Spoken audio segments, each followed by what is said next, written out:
Nag-viral ang isang panibagong insidente ng road rage sa Taguig City, kung saan makikitang naging mainit ang pagtatalo ng isang SUV driver at truck driver sa gitna ng C5. Ang buong detalye sa ulat ni Karen Villanda. Sa viral video na ito, makikitang tumigil sa gitna ng kalsada ang SUV. Una na nagreklamo ang driver ng truck na nagbi-video na ginigit-git umano siya nito at pilit niyang iniiwasan. Maya-maya pa, lumabas ang driver ng SUV. Akin na yung lisensya mo. Sir, hindi ako nagkakamali. Akin na yung lisensya mo. Akin na yung lisensya mo. Pilit at gigil dito kinukuha ang lisensya ng truck driver. Nasa lugar ako. Akin na yung lisensya mo. Umiiwas na ako sa inyo. Akin na!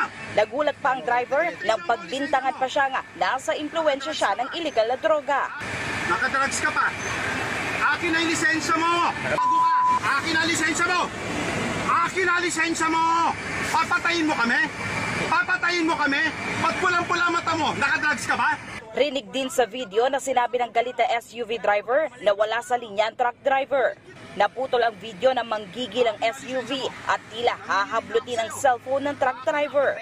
Ang mainit na pangyayaring ito sa gitna mismo ng kalsada nangyari sa C5 Road sa Taguig City nitong November 24. Napanood na ng Land Transportation Office ang viral video at ipinasuspinde na ang lisensya ng SUV driver at rehistro ng kanyang sasakyan sa loob ng 70 araw. Ito'y habang iniimbestigahan ng LTO ang bagong insidente ng road rage. Ayon sa LTO, napadalhan na ng show cause order ang driver para pagpaliwanagin kung bakit hindi siya dapat patawan ng parusa sa paglabag sa batas trapiko na may kaugnayan sa reckless driving, obstruction of traffic at improper person to operate a motor vehicle.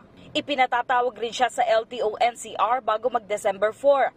Ayon sa Philippine National Police, nagpa-blotter na ang driver ng truck. Sa kanyang salaysay, nagpakilala umanong pulis ang SUV driver at kukunin ang kanyang baril para pagbantaan ang kanyang buhay.